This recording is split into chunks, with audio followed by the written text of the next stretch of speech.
Democrats explicitly saying they want to defund the police. We've got Congresswoman Cori Bush, Congresswoman Ayanna Pressley, Alexandria Ocasio-Cortez, Ilhan Omar. Are there any examples of Republican members of Congress saying they want to defund the police? I think most people would argue that actions are more important than words, wouldn't you say? Well, to that point, to your point there, at the time of the vote on the American Rescue Plan, you had the Republican leader in the Senate, Mitch McConnell. He said he just didn't like it because he thought it was a classic example of big government Democratic overreach in the name of COVID relief. And then Kevin McCarthy said he thought Democrats were using coronavirus as an excuse to justify funding pet projects. Well, where is we're going to vote against this because we want to defund the police? Again, I think actions speak louder than words, Peter. So if you oppose funding for the COPS program, something that was dramatically cut by the prior administration and many Republicans supported, and then you vote against a bill that has funding for the COPS program, we can let other people evaluate what that means. It doesn't require them to speak to it or to shout it out. Their actions speak for themselves. Go ahead.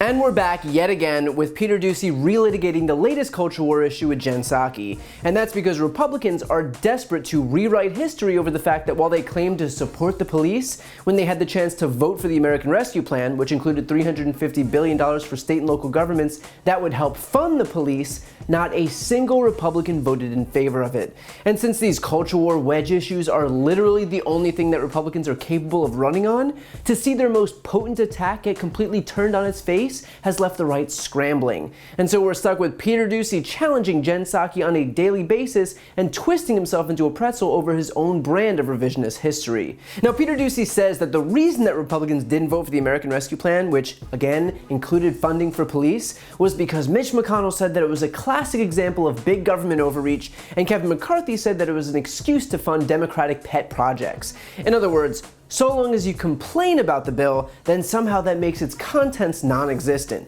So even though Republicans refuse to vote to fund the police, that doesn't really count because, hey, they whined about the bill beforehand.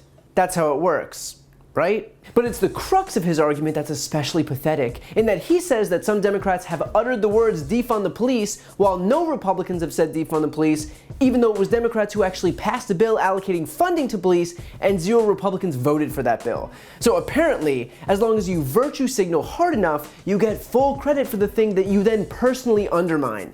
Yeah, no, that makes perfect sense. I mean, think about it. What's going to pay those officers? The increased funding to compensate for budget shortfalls during the pandemic? Or clips of Republicans grandstanding on Fox News?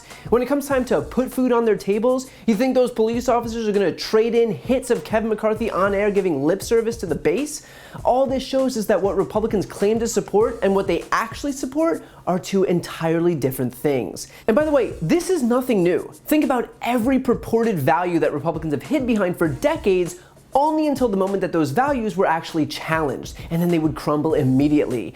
They claim to be fiscally responsible, and yet watch the debt grow by a staggering $7.8 trillion during the last Republican administration. They claim to be pro-states' rights, and yet applauded while a bunch of Republicans from random states signed on to a lawsuit to undo the election results in Pennsylvania, Georgia, Michigan, and Wisconsin, all because they didn't like that those states voted for Joe Biden. They claim to be pro-family values, only to deify a guy who's had more paid affairs than there are seasons of CSI.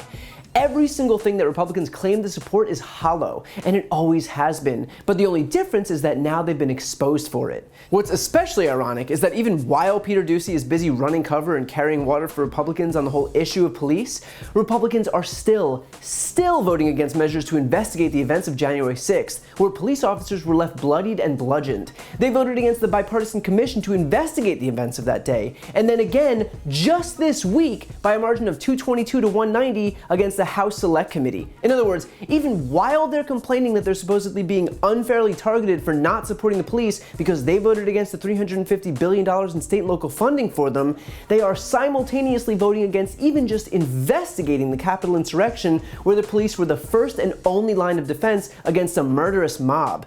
Even a bill simply honoring the police by awarding the Congressional Gold Medal to officers who defended the Capitol was opposed by 21 lawmakers in the House, all of whom, every last one, were Republicans. But sure, back the blue.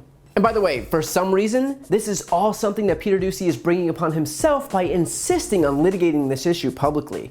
And what makes that even more confounding is that this isn't even the first time. This was the exchange between Doocy and Psaki from the previous press briefing.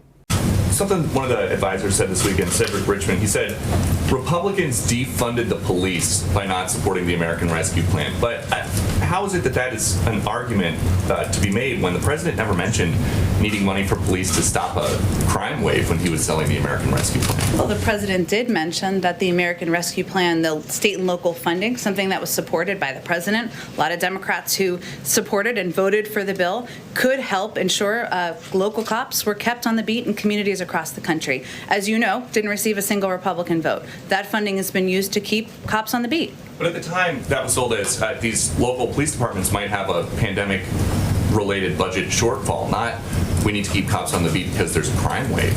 I think that any local department would argue that keeping cops on the beat to keep communities safe when they had to, because of budget shortfalls, fire police is something that helped them address crime in their local communities. For those in the local communities, the White House's argument was the American Rescue Plan is going to be $1,400 checks. It's going to be vaccines, vaccinators.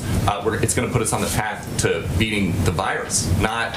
It did those things as well. So look, you'll hear a lot of noise where people like Peter Doocy try to muddy the waters and claim that someone said something and so that means their votes didn't really count and this and that. But the simple fact is that the Republican Party voted against funding the police by opposing the American Rescue Plan. They voted against the commission to investigate those who bludgeoned and attacked the police. They even voted against simply awarding them for their courage on January 6th. There's only one party right now that is standing up for resourcing for law enforcement, and it's not the Republicans. And look, none of that is to say that Democrats are writing the police a blank check or supporting them without precondition, nor should they. If the last year has shown us anything, it's that the police deserve a ton of scrutiny, and that not only should bad cops be rooted out, but the entire recruitment system desperately needs reform. There needs to be accountability, qualified immunity needs to be done away with, and in certain instances, no, the police shouldn't be the ones to respond on issues that don't require criminalization, and yes, funding should also go to organizations better suited to deal with issues of addiction and mental health.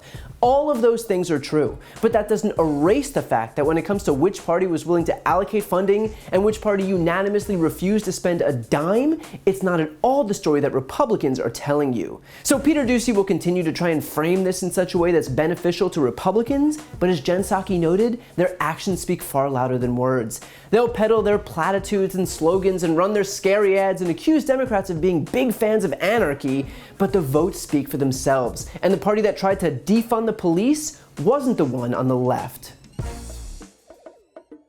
If you enjoyed that video and you're looking for a deeper dive, check out my podcast, No Lie with Brian Tyler Cohen. It's a no BS look at the top stories of the week, along with interviews with the top names in politics, like Vice President Kamala Harris, Jen Psaki, Elizabeth Warren, Nancy Pelosi, Chuck Schumer, Katie Porter, Pete Buttigieg, and more. Again, that's No Lie with Brian Tyler Cohen, available anywhere you listen to podcasts. Also, if you want to see more videos like this one, click the subscribe link right here on this screen to join the more than 1 million people who've already subscribed to my channel. And finally, to donate to my Don't Be a Mitch Fund, where I'm raising money for a whole raft of different voter outreach and voter registration groups in the closest states ahead of midterms in 2022, including Georgia, Pennsylvania, Wisconsin, North Carolina, and Texas. You can find that link on this screen as well. Thanks for watching.